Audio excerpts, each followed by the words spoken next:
Le grand JT de l'éducation vous est présenté par Microsoft.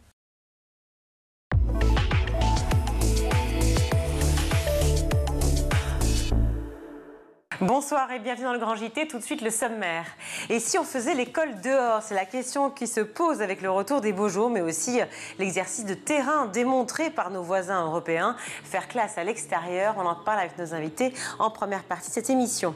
S'inspirer du modèle danois pour repenser l'école, c'est l'une des spécialités de Claire Bleuton-Martin, docteur en sciences de l'éducation. On en parle avec elle en seconde partie. Dans sa chronique, Shirley Adélaïde vous parlera du body count, le nombre de partenaires sexuels et surtout ce que cette obsession dit de la société ou plutôt des hommes. Mais tout de suite place à l'actu d'éducation avec Shirley.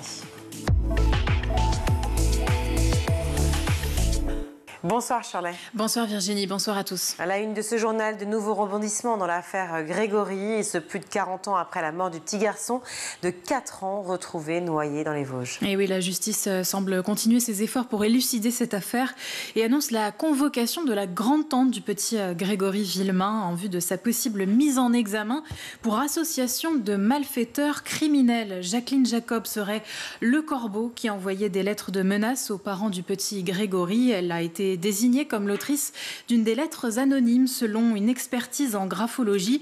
Son audition, maître François Saint-Pierre, l'un des avocats des parents du petit Grégory, il l'attend avec impatience. Madame Jacob sera convoquée par la Cour d'appel de Dijon pour une audience, à l'issue de laquelle le juge décidera s'il la met en examen ou si elle est seulement témoin assisté. Mais comprenons bien que si elle est mise en examen, c'est dans la perspective d'un procès de cour d'assises. Alors, moi, je veux vous dire que pour Jean-Marie et Christine Villemain, qui veulent depuis tant d'années la vérité, c'est une journée si importante, une décision si émotionnante. Cette volonté de la justice de faire toute la lumière sur ce crime atroce, elle signifie vraiment aussi l'humanisme de la justice. On ne laissera jamais l'assassinat d'un gosse de 4 ans non élucidé.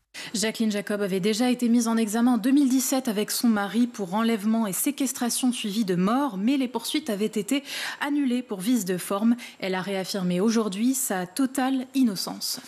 Dans la suite de l'actualité, une tendance alarmante, le taux d'hospitalisation des adolescentes et de jeunes femmes pour tentative de suicide ou automutilation qui est en très très forte hausse. Plus 22% pour les jeunes filles entre 10 et 14 ans entre 2023 et 2024, plus 9% pour les jeunes femmes entre 25 ans et 29 ans sur la même période.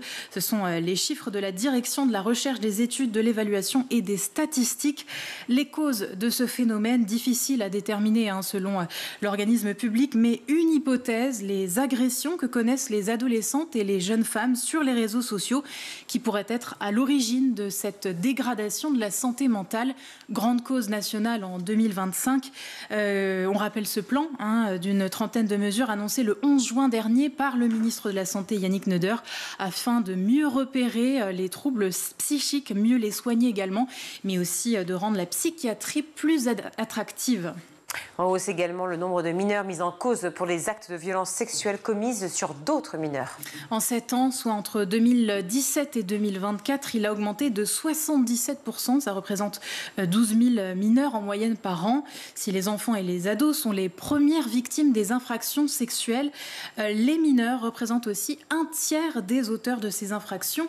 Un phénomène qui nécessite de la prévention et c'était au programme de cette audition publique au ministère de la Santé ce jeudi et ce vendredi. C'est une avancée majeure pour les droits des victimes de violences sexuelles, pour les professionnels aussi du droit et l'ensemble de la société. Le Sénat a adopté la proposition de loi visant à intégrer le non-consentement dans la définition légale du viol. Oui, déjà approuvée par l'Assemblée nationale, par les députés le 1er avril dernier. Cette proposition de loi a été accueillie favorablement par les sénateurs. Hier soir, ils ont été unanimes avec 323 pour et 0 contre. La réforme propose de redéfinir le viol comme tout acte sexuel non consenti, le consentement étant libre, éclairé et révocable. Une réforme qui veut rompre avec l'impunité actuelle. Moins de 2%, on le rappelle, des viols sont sanctionnés par la justice aujourd'hui. Et cette réforme est bien lancée. Prochaine étape, la commission mixte paritaire qui devra se mettre d'accord sur une version finale du texte avant une dernière lecture à l'Assemblée nationale à l'automne prochain. Santé à présent, l'association Génération Future tire la sonnette d'alarme dans son dernier rapport au sujet des PFAS, qu'on appelle communément polluants éternels. Ces substances chimiques fabriquées par l'homme et utilisées dans l'industrie qu'on retrouve dans l'air, sur le sol, dans l'eau également, mais aussi dans nos assiettes. On retrouve les PFAS dans 66% des poissons, 55% des abats et près de 40% des œufs. C'est ce qui figure dans ce rapport. Alerte, nous dit Génération Future. Ils sont trop peu limités comparés aux risques auxquels nous sommes exposés, nous adultes, mais aussi les enfants. Pauline Servant est toxicologue au sein de cette association. Elle était au micro Sophie Becherel sur France Inter. On constate vraiment un décalage entre ce que la réglementation autorise comme teneur en PFAS dans les aliments versus ce qui est tolérable d'un point de vue sanitaire. Si on prend l'exemple des œufs, il suffit en fait pour un enfant de 4 ans, donc qui pèse environ 15 kilos, qu'il mange un seul œuf par semaine qui contient les teneurs maximales autorisées pour qu'il dépasse déjà de 1,4 fois la teneur qu'il peut tolérer. Le problème, il se situe au niveau des seuils réglementaires, bien plus en faveur des industriels que des consommateurs. Plus la concentration dans un aliment est élevée et plus la teneur réglementaire fixée va aussi être élevée. Cette approche-là, elle privilégie les intérêts économiques des filières. Ça empêche en fait que les produits soient retirés du marché et ne protège pas du tout la santé des consommateurs. L'infertilité, les cancers ou encore l'augmentation du taux de cholestérol font partie des effets délétères des PFAS sur la santé. Études scientifiques à l'appui. Un poison pour l'avenir de nos enfants. Des parents d'enfants contaminés signent une tribune publiée par Mediapart pour dénoncer la loi du plomb qui veut réintroduire certains pesticides. Cette proposition de loi n'a pas pu être examinée hier à l'Assemblée, mais reste d'actualité. Son objectif, diminuer les contraintes pour les agriculteurs en leur permettant à nouveau d'utiliser certains pesticides type néonicotinoïdes, des produits dangereux pour les humains et pour les insectes pollinisateurs. Le projet a été maintes fois dénoncé. Médecins, ONG, scientifiques ont pris la plume ou la parole et c'est maintenant au tour de 4 parents. Leurs enfants ont été empoisonnés. Voici le témoignage de Sabine Grattalou. Elle a utilisé l'herbicide de Monsanto contenant le glyphosate pendant qu'elle était enceinte il y a plusieurs années. Son fils Théo a été indirectement en contact avec cette substance. Il a été exposé vraiment sur une très courte période, alors je ne savais même pas que j'étais enceinte. Donc ça montre bien qu'une seule exposition suffit à avoir des dégâts énormes. Et en fait, Théo est né avec des malformations graves de l'œsophage, de la trachée, du larynx, et de la colonne vertébrale. Enfin, on en découvre, je ne vais pas dire tous les jours, mais tous les ans. On n'a toujours pas fait le tour des dégâts que ça a causé sur lui. Il a eu 55 opérations jusqu'à présent. Il respire avec une trachéotomie. Voilà, il surmonte ça de son mieux, mais aucun enfant ne devrait avoir à subir ça. Et dans cette tribune, on découvre aussi le témoignage de Laure, une fleuriste qui a perdu son enfant de 11 ans, une jeune fille, de Franck, le père d'un garçon en rémission d'un cancer rare, et de Marie qui raconte son combat contre la leucémie de son fils alors âgé de 4 ans. Il et elle s'adressent aux députés et sénateurs. Je cite, le vote du 30 juin aura des conséquences durables, peut-être irréversibles. On prend désormais la direction du Val d'Oise, à Argenteuil précisément, où une enseignante a été menacée de mort dans un collège. Une enquête a été ouverte. Ça s'est passé la semaine dernière, jeudi 12 juin. Une enseignante du collège Lucie Aubrac a reçu une lettre mentionnant les professeurs Samuel Paty et Dominique Bernard et comportant des menaces. La victime a porté plainte. Cela a été immédiatement suivi de l'ouverture d'une enquête. Hier, l'équipe pédagogique du collège a diffusé une lettre ouverte à la ministre de l'Éducation. Les professeurs déplorent une peur, une lassitude et une colère qui se sont progressivement immiscées dans leur établissement. Nous sommes à bout. Elisabeth Borne leur a témoigné sa solidarité dans un post sur X et sur l'enseignante menacée. Tout a été mis en œuvre pour la protéger et la soutenir. Je ne tolérerai aucune menace et aucune violence à l'école. Fin de citation. Enfin, Sarah El Haïry nous en parlait ici sur ce plateau il y a quelques jours. Demain s'ouvre une nouvelle convention citoyenne sur les temps de l'enfant à Paris. 130 Français ont été tirés au sort pour y participer. Ils travailleront sur le quotidien scolaire et extrascolaire des plus jeunes, avec notamment le temps devant les écrans, la durée des vacances, les rythmes scolaires, l'accès au sport, à la culture et et sur le transport des élèves, notamment dans les zones rurales. Cette convention citoyenne planchera sur le sujet pendant 3 jours jusqu'à dimanche. Et on rappelle que 7 sessions au total sont prévues pour réfléchir au temps de l'enfant et qu'un rapport devra être remis au Premier ministre François Bayrou. Merci Charlet pour ce JT.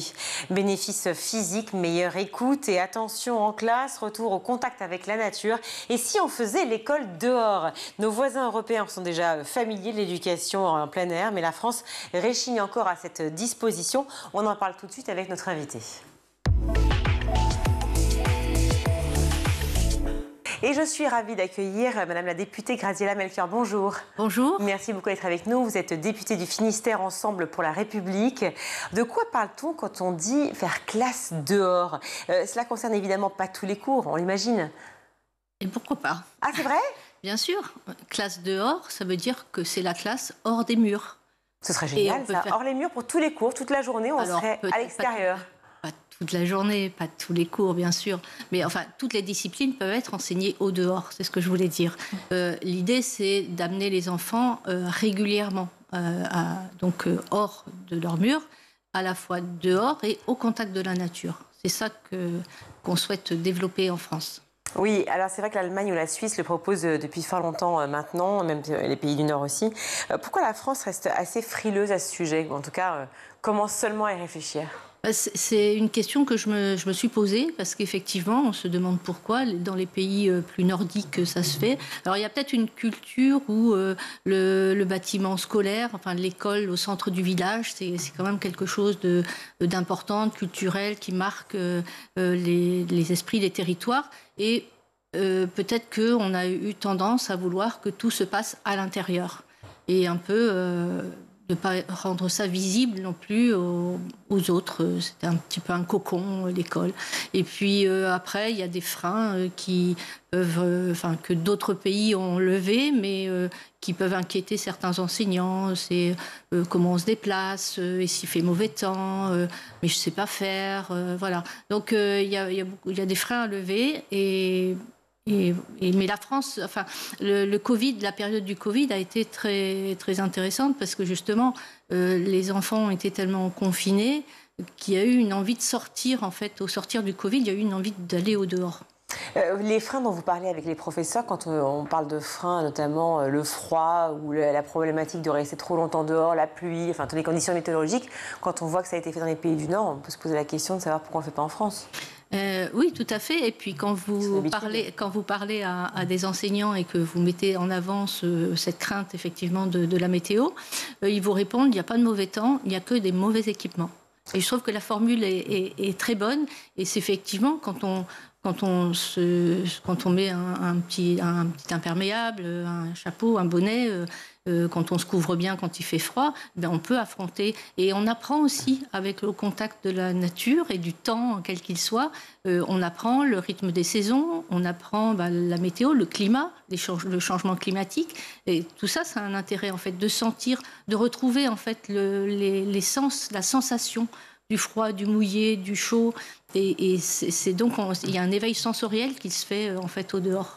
Alors en fait, on pourrait croire que c'est totalement nouveau comme questionnement. En fait, pas du tout. C'est à l'inverse. Les enfants français passent 10 fois moins de temps dehors qu'il y a 30 ans. Alors on ne parle pas que de l'école, évidemment. On parle du temps de manière générale dans la société. Qu'est-ce qui explique, selon vous, selon votre intime conviction, que effectivement, nous avons tendance à être reclus chez soi, enfermés en fait, Je crois qu'il y a la météo, vous en avez parlé, c'est vrai aussi pour ça. Je pense qu'il y a une question aussi peut-être d'insécurité, la peur du dehors, les mauvaises rencontres, peut-être l'aménagement aussi de l'espace n'est pas suffisamment bien fait pour les enfants. Et puis, peut-être bien plus aujourd'hui qu'avant, quand même, on peut l'imaginer.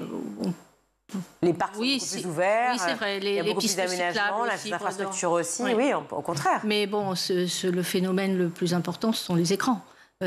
Quand on est, en fait, on ne regarde pas ces écrans dehors, on les regarde à l'intérieur. Et puis comme on a ces relations, disons sociales, si on plaît ça sociales, avec d'autres personnes connectées à un écran, on ne sent pas le besoin de sortir de chez soi.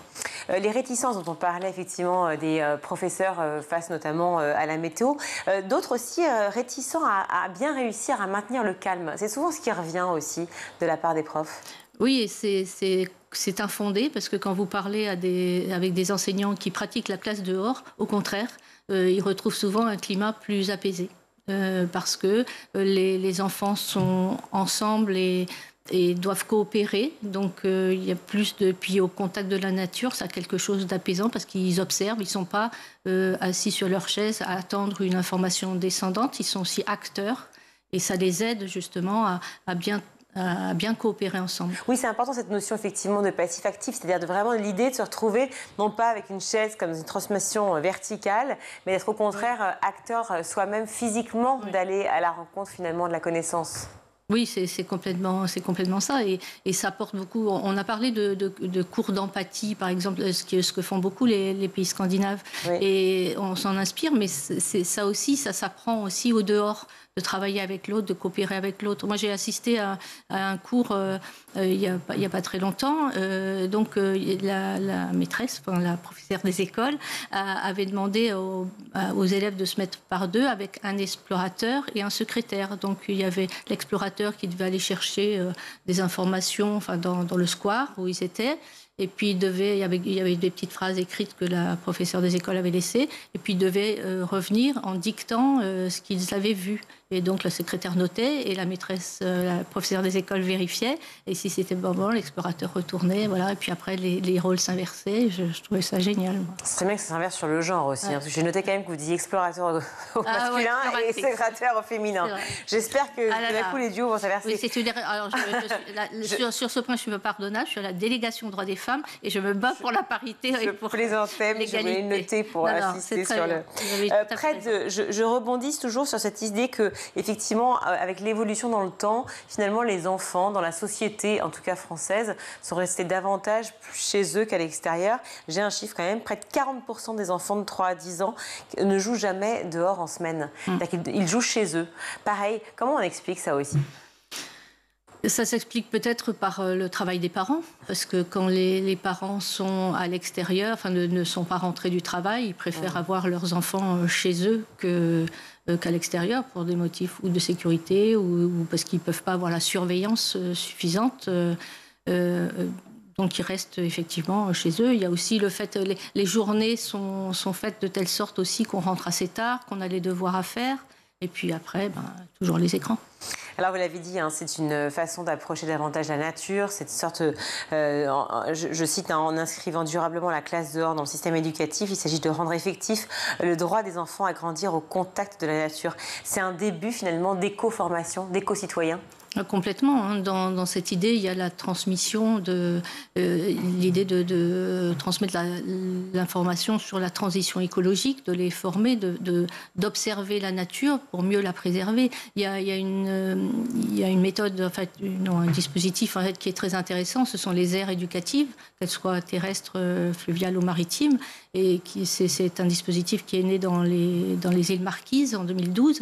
Et donc l'idée, c'est d'avoir un morceau de territoire qu'on observe, qu'on préserve, donc autour duquel aussi on peut justement faire du français, des maths, voilà. Et ça apprend effectivement aux enfants à une prise de conscience de ce qu'est la nature, qu'il faut la conserver, qu'eux aussi ils sont acteurs de la nature, ils font partie de la nature. Se décoller du numérique, ça vous l'avez dit, c'est une évidence bien entendu. On dit aussi qu'on réfléchit mieux en marchant. Est-ce que c'est vrai ? Oui, pourquoi pas, peut-être pas tous, mais bon, je sais que par exemple des acteurs de théâtre apprennent leur rôle en marchant. Ça, je l'ai pratiqué moi-même, donc je sais. Je pense qu'il y a aussi, on dit souvent qu'il y a plusieurs intelligences. L'intelligence émotionnelle, et puis des apprentissages différents, sensoriels, une sensibilité auditive, visuelle et kinesthésique par le toucher. Et donc, je crois que chaque enfant peut mieux trouver sa place, en fait, sa manière d'apprendre dans une classe au dehors. C'est une classe dehors. Ça se joue aussi beaucoup sur la concentration, les bénéfices sur la concentration et ainsi que la mémoire et le bien-être des élèves ont été-elles prouvés avec la classe dehors ? Ont-elles été prouvées, pardon ? Oui, il y a des spécialistes qui travaillent effectivement sur ces sujets et oui, on trouve une meilleure attention parce qu'il y a une meilleure concentration, parce qu'il y a une meilleure attention et une meilleure observation. Je pense que quand on fait de la classe dehors, enfin quand on observe la nature, on se concentre et on voit que les choses changent, évoluent et ça aide à la concentration en effet. On parlait de bien-être à l'instant et c'est vrai quand on voit la charge mentale à la fois des professeurs et des enfants aussi, des parents, parce que les enfants ont aussi une sorte de charge mentale dans le sens de la pression, de devoir aussi réussir tout le temps et puis de gérer leur vie, ou en tout cas dans l'état, en fait, l'état de leur santé mentale qui est quand même assez compliqué aujourd'hui. Les chiffres sont catastrophiques. Est-ce que cette classe dehors peut aussi jouer peut-être sur le psyché ?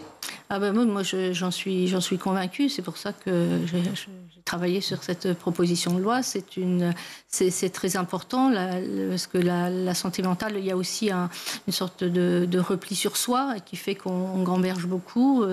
Et donc, le fait d'être vraiment avec les autres, mais en contact avec les autres, on n'est pas dans une classe où on est éloigné sur des chaises. Enfin, là, c'est vraiment un travail ensemble. Je pense que ça aide à rompre la solitude. Et le retour à la nature, ça réveille des sens qui sont essentiels en fait pour le développement cognitif. Alors après, on imagine le retour à la nature et la classe dehors comme si effectivement on marchait en forêt, donc on s'évadait, ce qui empêche du coup de pouvoir écrire aussi, de prendre des notes. Donc comment réussir à faire classe dehors tout en maintenant, par exemple si on fait un cours, je ne sais pas moi, d'histoire, tout en maintenant la logique de devoir prendre des notes et donc de voir un cours ou alors un polycopier, je ne sais pas. Eh bien ça se prépare. Moi, la classe dehors, enfin la dernière classe dehors à laquelle j'ai assisté, il y avait des petites pierres sur lesquelles les enfants étaient assis, et puis ils avaient leur carnet, et avec leur carnet, ils arrivaient à écrire très bien. À prendre des notes et en même temps à se balader. Oui, complètement. Alors, à un moment, il y a des moments assis, et des moments où on bouge, et il y a des moments assis. Et on peut très bien, enfin aujourd'hui, il y a de plus en plus d'écoles qui optent pour des cours végétalisés. Et c'est bien parce que ça crée en plus des îlots de fraîcheur. Et il peut y avoir des petits amphis aussi qui se font dans ces cours. Alors, concentration, augmentation du bien-être, on l'a dit ensemble, réduction du stress aussi. Évidemment, nouveau contact avec la nature quand il y a la nature, parce que dans certaines grandes villes, il y en a assez peu malheureusement. On en trouve toujours. On en trouve toujours, voilà, exactement. On ne la connaît pas toujours bien. Mais il y a aussi la santé, parce que finalement, bien, on le sait, bouger est essentiel pour la santé. Faire de l'exercice, c'est une des préconisations de l'ANS. Donc, est-ce que c'est une manière aussi finalement de faire la classe dehors, de lutter contre le surpoids? Évidemment, dès qu'on bouge, on lutte contre le surpoids et puis on lutte contre la sédentarité en fait. Et puis le fait de commencer, si avec l'école on va dehors, peut-être qu'on aura plus envie aussi d'y aller parce qu'on y trouvera un intérêt. Quand on va dans un square par exemple avec l'école, peut-être que le week-end ou le soir, on a envie d'y retourner et donc ça fait, on bouge et voilà, c'est par rapport à être assis, je reviens, le modèle très français, où on est assis à sa table et surtout il ne faut pas bouger et il ne faut pas parler. Là, on est dans un univers complètement différent. On a le droit de bouger, on a le droit de circuler et puis on a le droit de se parler les uns les autres. On a le droit de poser des questions. On a le droit de poser des questions. Il y a un lien assez perdu, ça, dans le lien enfant-professeur. Souvent, c'est quand même très vertical. Le rapport, oui, c'est ce que les enseignants remarquent aussi, c'est que le rapport est différent. Le rapport entre les enfants, mais le rapport à l'enseignant et aux accompagnateurs. Parce que souvent, quand il y a classe dehors, il faut des accompagnateurs pour le trajet. Alors, faire classe dehors, déjà, oui, une question simple. Combien il y a de classes dehors aujourd'hui? Vous savez, vous avez un chiffre? C'est une bonne question. J'ai lu à peu près 1000 classes dehors, mais je ne sais pas. En tout cas, je sais qu'à Dijon, il y a une expérimentation assez récente et qui a l'air de fonctionner. Mais c'est la question du manque de moyens, en tout cas, éventuel, qui est posée. Est-ce que réellement, faire classe dehors nécessite des moyens supplémentaires? Non, c'est pas ça. Alors, pour répondre à la question, quand même, combien de classes, c'est difficile à déterminer parce que parfois, des enseignants vont faire une ou deux fois, comme ça, dans l'année, une classe dehors. C'est pas vraiment une classe dehors. L'idée, la classe dehors, c'est la classe régulière. Moi, je vois des écoles dans mon département. C'est, par exemple, tous les vendredis matins, quel que soit le temps, on va dehors. Donc, c'est pour ça que c'est peut-être difficile à chiffrer. Oui, d'accord. Et la question des moyens? Alors les moyens, en fait, on déplace en fait la classe, mais il n'y a pas vraiment besoin de plus de moyens. Là où on peut effectivement demander à ce qu'il y ait un peu plus de moyens, c'est pour la formation. Parce que ça demande effectivement des techniques un peu spéciales, parce que l'enseignant, il doit être rassuré. Comment je gère un enfant, une chose toute bête, mais pour les toilettes, comment on fait? Voilà, donc il y a des systèmes. Bon, voilà. En classe, en classe dehors, quel type d'exercice je peux faire? Comment, comme vous disiez, maintenir la concentration, faire en sorte que les élèves ne vont pas dans tous les sens. Donc il y a des techniques pour ça. Donc c'est vrai que pouvoir s'appuyer sur un réseau de formateurs, c'est mieux. Mais c'est peut-être s'appuyer aussi sur peut-être un réseau de parents éventuellement qui seraient impliqués systématiquement dans le projet pédagogique, le projet éducatif de l'établissement pour pouvoir aider en termes de sécurité justement. Oui, c'est ça. C'est bien de le prévoir dans le projet d'établissement, la classe dehors, mais effectivement, ça nécessite toujours des parents. C'est comme quand on va à la piscine ou comme on fait des sorties scolaires, il faut des accompagnants. Et si on a effectivement des parents qui sont particulièrement sensibles aussi à cette idée de transition écologique et de préservation de la biodiversité, c'est bien de pouvoir les embarquer. Mais des parents accompagnateurs, ça ne coûte rien. Oui, non, ça coûte rien, enfin, à part du temps et donc du coup de pas aller travailler, mais pour ça il faut de la bonne volonté. Mais c'est pas toujours évident quand même. Non, mais c'est pas un coût. Je réponds à votre question sur le coût financier. Pas... D'accord. Se décoller du numérique, effectivement, ça on le comprend, même pas besoin de le détailler. Mais en revanche, la question qui est un peu ambivalente en fait, donc de vouloir se déconnecter du numérique et en même temps le numérique qui beaucoup vient finalement s'installer dans aussi l'école de manière générale, hein, dans les établissements de manière générale, et le numérique étant partout, est-ce que finalement on arrive à composer avec cela, quoi? Comment réussir à avoir un discours cohérent? Je pense que l'idée c'est ça, c'est d'offrir aussi une méthode alternative. Bien sûr, on ne peut pas jeter le numérique, on fera avec. Après, c'est une question de régulation. Mais il faut dire, d'accord, on veut que les enfants passent moins de temps devant les écrans, mais qu'est-ce qu'on leur offre? Qu'est-ce qu'on leur offre comme possibilité? Si c'est rester dans la classe, il faut aussi, hein, dans certains cas, rester dans la classe, mais il faut aussi, c'est une autre alternative en fait. C'est on déconnecte des écrans à l'extérieur. Voilà, c'est ça. Oui, c'est tout à fait ça. Parfait. Merci beaucoup, Madame la députée, d'être venue sur le plateau du Grand JT. Graziella Melchior, députée Ensemble pour la République. Le Finistère, attention, on les salue. Merci beaucoup. Merci beaucoup. Merci pour votre accueil. Merci. On marque une courte pause, on se retrouve.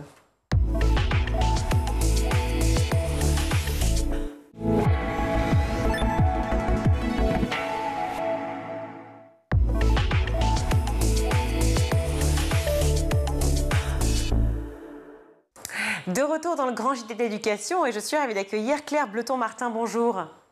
Bonjour. Merci d'être avec nous dans le Grand JT. Vous êtes docteur en sciences de l'éducation. Qu'est-ce qui vous a poussé, Claire Bleton-Martin, à créer l'Année Lumière en 2019 ? Eh bien, c'est une découverte un peu fortuite par le programme danois des Folkehøjskole que j'ai découvert et qui m'a tout de suite semblé être une bonne idée. Alors, c'est un programme qui existe depuis 180 ans au Danemark, qui a migré dans toute la Scandinavie et qui propose aux jeunes, pendant une année complète, de prendre le temps de réfléchir et d'agir sur 3 grandes questions. Qui suis-je ?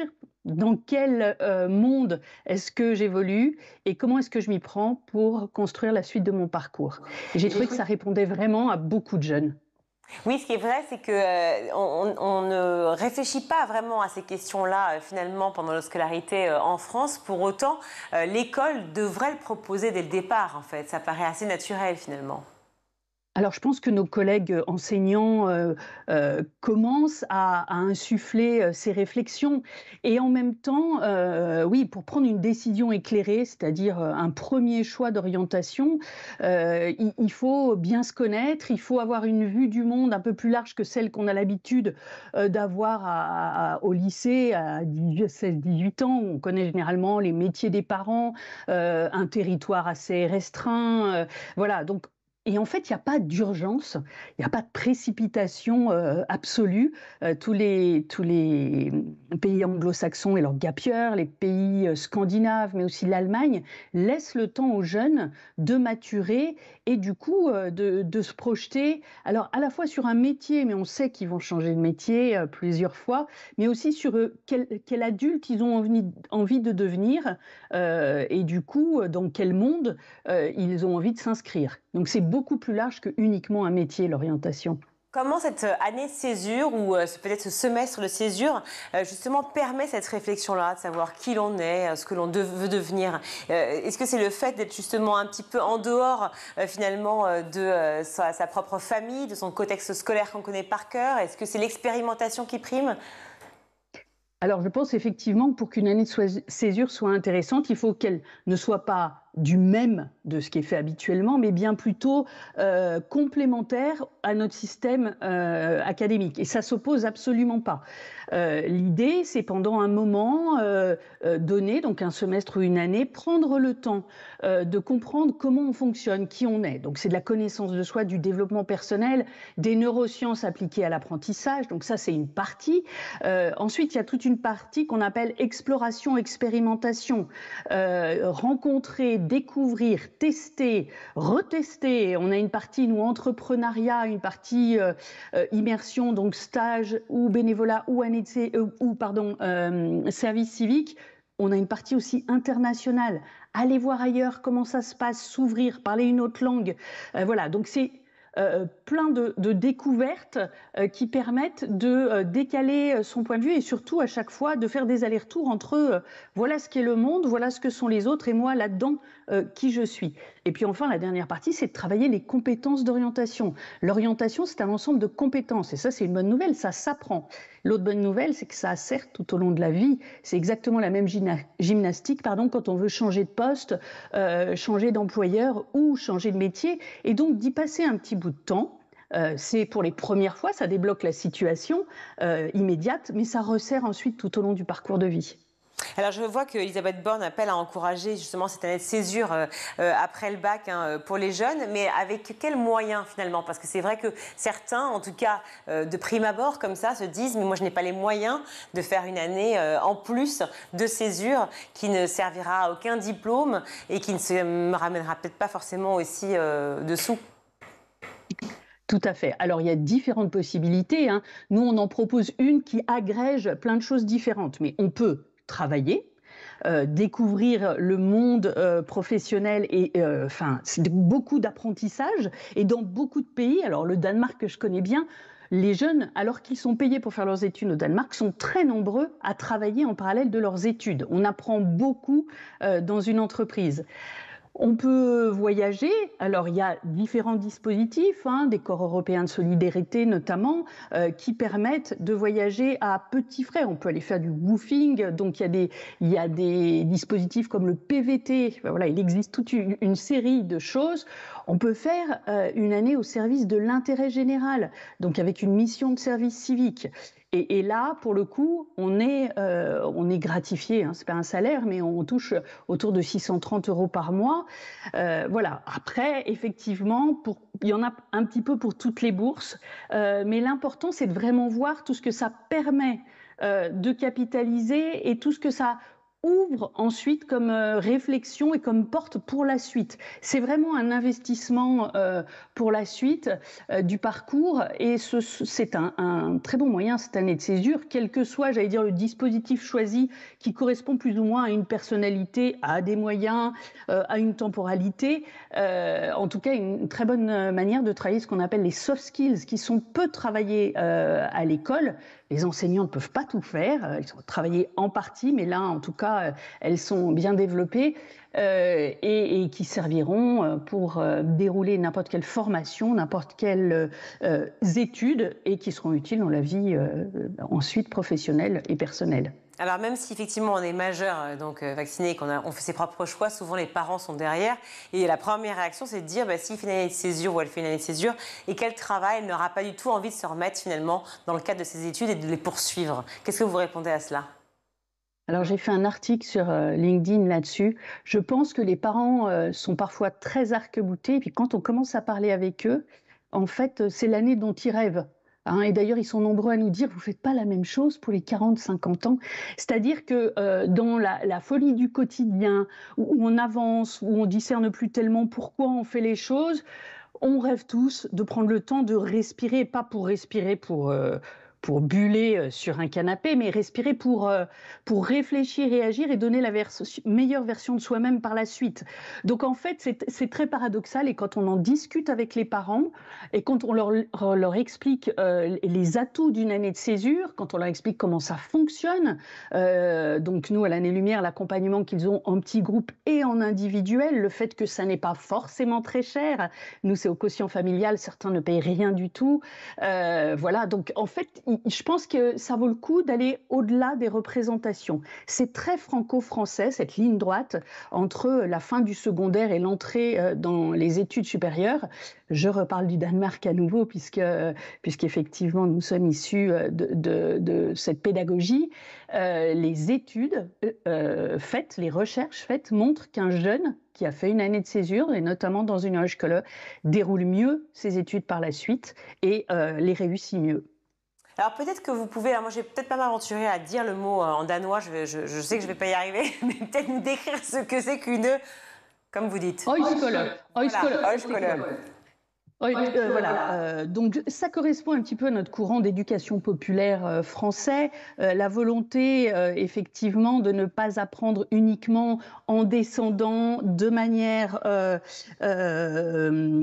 entrée connaissance, mais d'être plutôt sur une entrée compétence, sur des compétences sociales, d'avoir une approche très globale du jeune, hein, qui n'est pas qu'un cerveau, mais qui est aussi toute une série de relations familiales, amicales, qui a d'autres activités. Donc c'est une approche beaucoup plus globale, et c'est surtout une capacitation du jeune. C'est-à-dire que beaucoup de jeunes, on les récupère parfois après une première année, voire après un premier diplôme, nous disent « je me suis laissé embarquer par mon dossier scolaire, par mes notes, par les avis de mes parents. » Alors je suis moi-même maman, j'ai fait la même chose que tout le monde, on projette même si on ne veut pas.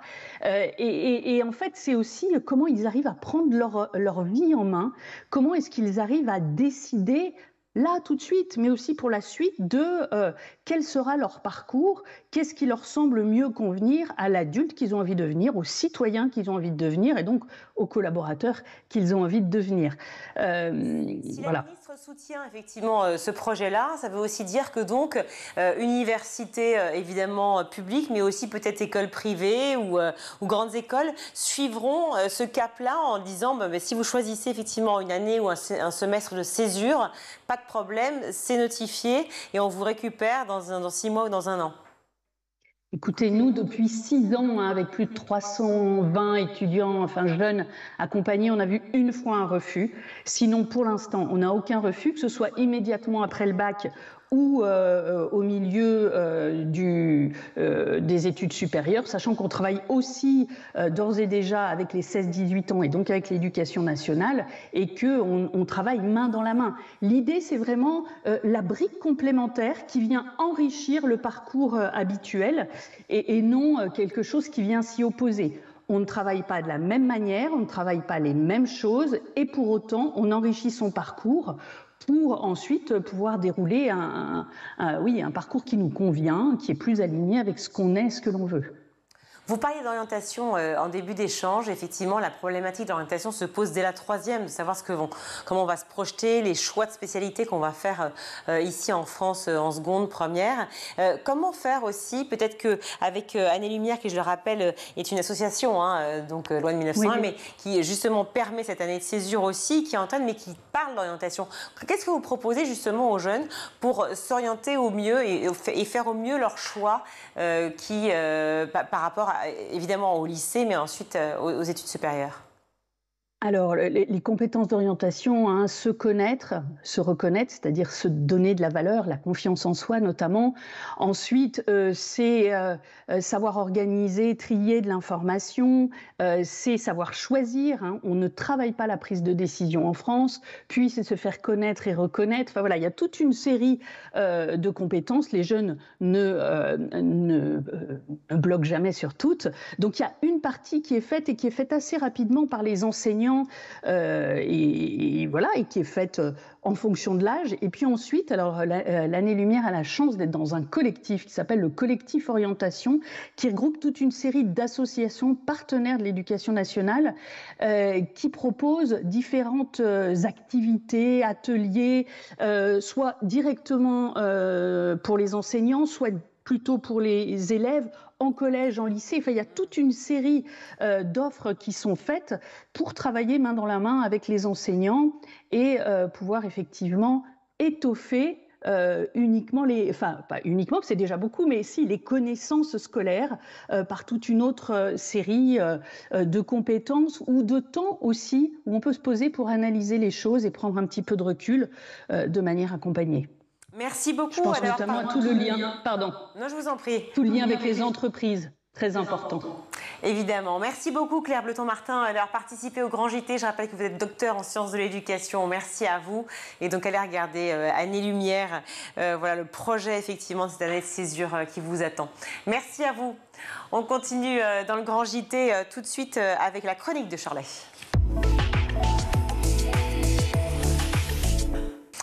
Ma chère Shirley, qu'est-ce que c'est que cette obsession pour le body count? Alors, body count, littéralement décompte des corps. À l'origine, on utilise ce terme pour dénombrer les victimes lors d'un accident ou d'une catastrophe naturelle, mais il a été détourné, ce terme. Sur les réseaux sociaux, il est employé pour désigner le nombre de partenaires sexuels qu'on a pu avoir dans sa vie. Et ça tourne en boucle, mais ce n'est pas nouveau, hein, ce concept de body count. On trouve des références dans la pop culture, des comédies comme American Pie ou la série Friends en parle avec humour. Ce listing des partenaires sexuels a ensuite migré sur les réseaux sociaux depuis quelques années maintenant. Sauf que le côté drôle a vite laissé place à une curiosité malsaine. C'est devenu une passion, les micro-trottoirs dans lesquels on demande à des femmes combien d'hommes elle a eu dans sa vie. Et alors, ça s'est transformé en jugement dernier quand le body count est tombé entre les mains des influenceurs masculinistes. Bienvenue dans la théorie sexiste du body count, où le fait d'avoir eu de nombreux partenaires sexuels dans sa vie peut vouer une femme à l'échafaud. C'est ce que pense Alex Hitchen, l'un des chefs de file du mouvement masculiniste en France.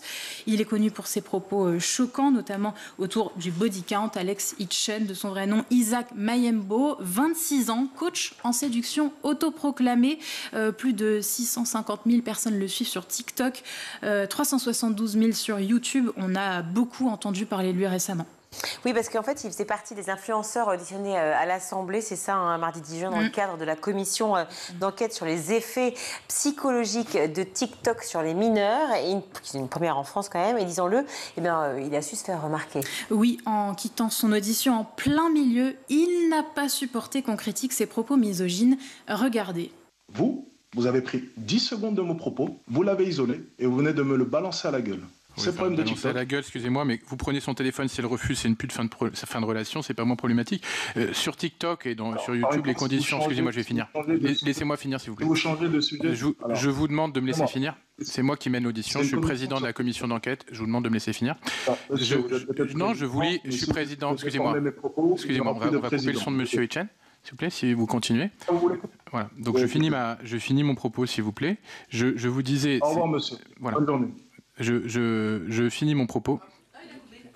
Voilà, il a quitté son audition de cette manière. Jeudi 12 juin, 2 jours après cette audition, son compte TikTok a été fermé. La ministre chargée de l'égalité entre les hommes et les femmes, Aurore Berger, elle avait d'ailleurs signalé ce compte qui a été réactivé quelques heures plus tard. La censure ne fonctionnera pas, a écrit sur X l'influenceur qui a fait appel à ses avocats, d'autant plus qu'il a de nombreux comptes affiliés gérés par d'autres personnes qui relaient sans cesse ses contenus. Bref, on n'a pas fini de voir ses idées circuler. Et parmi elles, le fait qu'une femme de plus de 30 ans avec un body count élevé, comprendre 5 à 7 partenaires selon lui, n'a pas sa place sur le marché de la séduction. On rappelle quand même ce chiffre de l'INSERM, l'Institut national de la recherche médicale. Les femmes françaises ont eu en moyenne 7,9 partenaires dans leur vie contre 16,4 pour les hommes. Est-ce à dire que la femme française moyenne n'a pas d'avenir en matière de relations, d'amour et qu'elle n'est pas respectable? Eh bien oui, selon Alex Hitchen, tout le monde le sait, mais une personne qui a conduit plusieurs voitures, c'est un pilote. Mais une voiture qui a été conduite par beaucoup d'hommes, c'est une poubelle. Élégant. Et il n'est pas le seul à le penser. Thaïs Descuffon, la militante d'extrême droite assez populaire, notamment sur les réseaux sociaux, 185 000 abonnés sur TikTok. On l'écoute dans cette vidéo qui date de 2023 et intitulée « Le body count, c'est important ». Quand on cherche une relation stable, on veut s'assurer qu'on va pouvoir se faire confiance pour la vie. Or, si une fille a connu 14 partenaires à 20 ans, c'est un red flag énorme. Ça veut dire qu'elle est incapable de sélectionner un homme de valeur pour de bon et qu'elle préfère changer souvent. Ou pire, c'est une fille facile qui cède au premier gars qui lui fait des avances. Eh ben dis donc, parlons donc des effets de ces discours sur TikTok. À quel point les jeunes sont réceptifs à ce sexisme banalisé? Eh bien, d'après la rapporteure de la commission, Laure Miller, Alex Hitchen est très connu, visiblement, des nombreux enfants qu'elle a pu aller voir dans les écoles. Donc, il est populaire. Et quand il a été interrogé à ce sujet, dans l'audition dont on parlait juste avant, l'influenceur n'a exprimé, mais alors, aucun scrupule, bien au contraire. Écoutez. Des enfants de 9 ans, 10 ans, 11 ans, 12 ans peuvent voir vos contenus, voir la diffusion des messages que vous faites passer, notamment sur les femmes. Est-ce que vous avez conscience quand même que vos contenus, qui sont en effet contestables, sont vus par de très jeunes enfants? Contestable, écoutez, c'est une question de point de vue. On pourrait juger mes contenus de problématiques. Après, le terme problématique, c'est quelque chose de très subjectif et flou. Donc, pour le coup, il ne correspond à aucune infraction, ni à aucune qualification juridique. Donc, ça dépend de la perception de chacun. Je ne trouve pas que mes propos soient problématiques, même si, problématique, ça veut tout et rien dire. Et je pense qu'un jeune homme de 13, 14 ans, 15 ans devrait suivre mes conseils. Je pense que je donne de bons conseils pour la jeunesse. Voilà. En plus, ces contenus deviennent des mèmes, des manières de s'exprimer. Quand on veut interrompre quelqu'un, maintenant, on dit body count, body count, body count, à l'instar de l'influenceur dans une vidéo qui interrogeait une femme en l'empêchant de parler de cette manière. Body count est donc rentré dans le langage des ados qui en sont complètement obsédés, selon la sexologue et docteur en neurosciences Aurore Malekara, interrogée par le journal Libération la semaine dernière. Je cite, « Si avant la question était bel et bien posée, ce n'était pas aussi obsessionnel qu'aujourd'hui. Ce qui est générationnel, c'est qu'il y a une véritable hystérie autour du body count et un réel discours autour de cette question. Un discours qui témoigne d'un retour à des valeurs traditionnalistes, précise-t-elle. Un discours, Virginie, qui cherche encore et toujours à contrôler le corps des femmes et ce qu'elles en font. » Absolument terrifiant. Je suis effarée, mais je n'ai pas le droit de dire ce que je pense, donc je le dis. Voilà, c'est comme ça. On avoue. Merci à vous, en tout cas, Shirley. On va tout de suite retrouver le meilleur de School TV avec le Zap. Rien n'échappe au mythe, c'est-à-dire ni l'outil qu'on utilise pour écrire, ni le support sur lequel on écrit. En fait, les gens ont un avis absolument sur tout. Bien sûr. Oui, il y a beaucoup de choses qui entrent en ligne lorsque l'enfant écrit. On ne se rend pas compte. Ce que l'on voit le plus souvent, c'est la forme de la lettre, comment il tient son crayon, et est-ce que c'est réussi. Voilà. Et puis, comme je dis souvent, vous savez, le sage montre la lune, et puis il y a ceux qui regardent le doigt. Le doigt et ceux qui regardent la lune. Et donc, il faut regarder autre chose que la main qui tient le crayon. Il faut tout regarder. Et c'est vrai qu'il faut avoir aussi des connaissances sur le développement de l'enfant, sur les processus qui sont mis en œuvre à ce moment-là. Et ce qui est très intéressant dans le livre, c'est que se croisent les regards des chercheuses et chercheurs. Chercheuse, vous l'êtes devenue, vous êtes docteur en sciences de l'éducation, mais vous avez aussi été praticienne, donc vous avez vu des vrais enfants s'emparer de vrais stylos dans des classes. Premier mythe, les exercices graphiques sont indispensables. Et oui, là, c'est vraiment, ça a été mon premier cheval de bataille, je dirais, puisque j'avais écrit un article qui s'appelait « À quoi servent les exercices graphiques ?» Et donc, j'avais été assez... pas négative, mais j'avais attaqué un peu tout ça. Parce que j'ai vu des choses. C'est-à-dire que ce qui m'étonnait, c'est que lorsque pendant 3 ans, mais quelquefois 4 ans. L'enfant était soumis aux fameux exercices graphiques du genre les barreaux de l'échelle, les boucles d'or. On fait des boucles comme ça, oui. Les vagues, etc. Et pour autant, ils avaient toujours des difficultés, et beaucoup de difficultés pour entrer dans l'écriture cursive. Certains parents craignent que parler d'argent à cet âge-là, aussi jeune, 7, 8, 9 ans, ça puisse les rendre matérialistes, leurs enfants. Qu'est-ce que vous en pensez, vous ?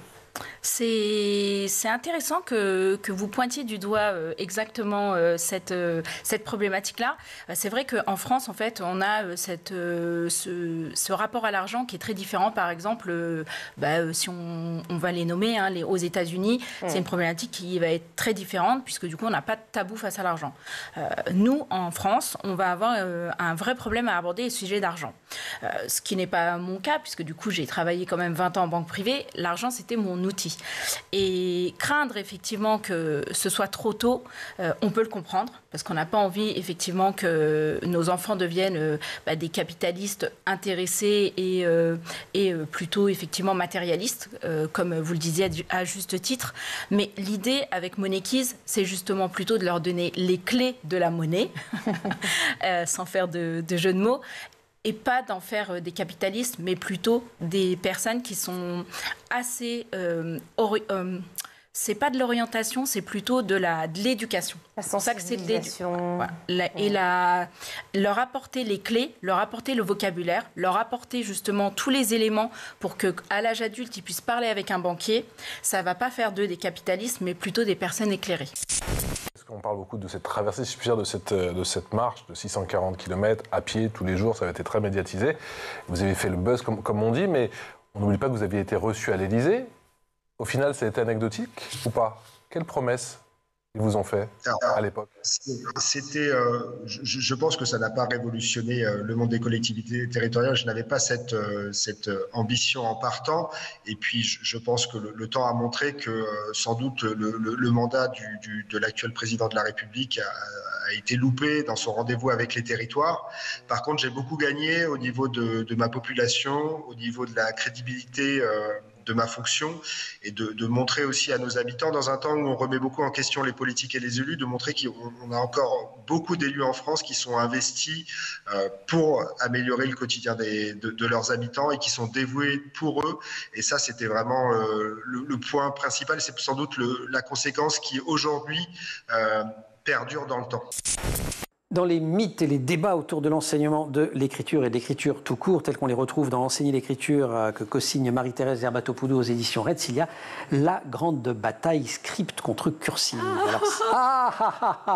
Et celle-là, elle est quand même extraordinaire. Ah oui. Donc est-ce qu'il y a vraiment une écriture meilleure que l'autre? Non.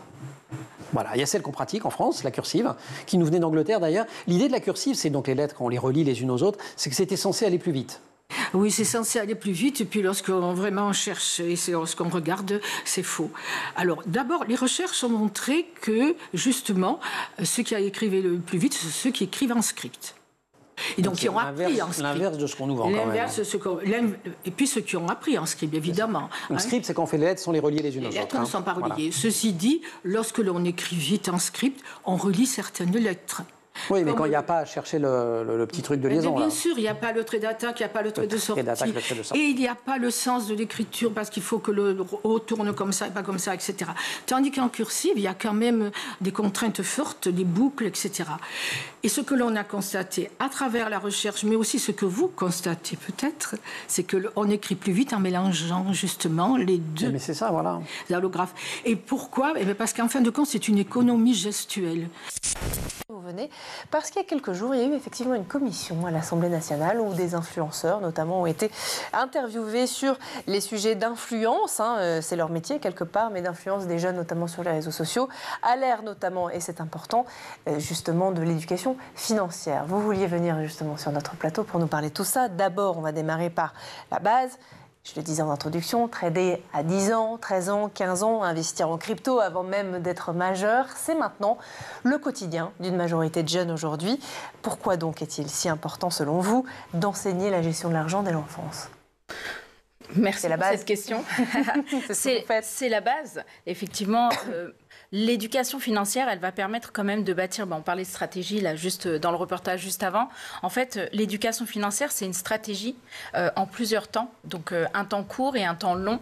Et si on n'a pas d'éducation financière, on s'en mêle un petit peu les pinceaux. Et finalement, en fait, le nerf de la guerre, souvent on le dit, en France, on parle beaucoup de retraite. On en a beaucoup parlé l'année dernière et on en reparlera sans doute cette année.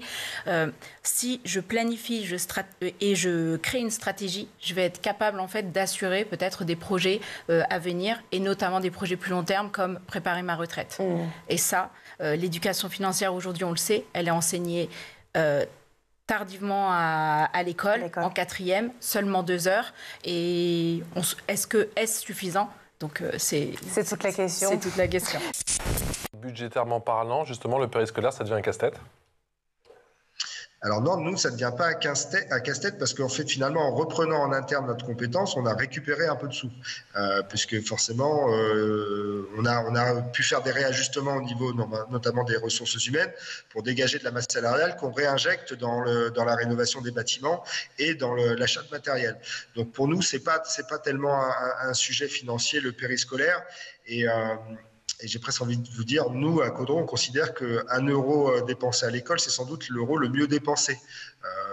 Et puis, moi, je ne fais pas de politique, donc je suis assez libre de le dire, mais si on était politique et qu'on faisait du calcul électoral, quand vous faites plaisir à un enfant à l'école, vous faites plaisir à 3 personnes à Caudron, puisque vous faites plaisir à un enfant et 2 parents avec. Donc je pense que les investissements sur l'école, c'est sans doute ce qui est le plus nécessaire dans nos communes. Voilà, c'est la fin de notre émission. Merci à vous tous de nous avoir suivis. Merci à toute l'équipe. En régie, aujourd'hui, à la réalisation, Romain Luc. Au son, Saïd Mamou. Maquillage, Laure Edmond, Laura Girard et Emma Ferré. À la rédaction, très belle soirée à tous et à demain. Ciao.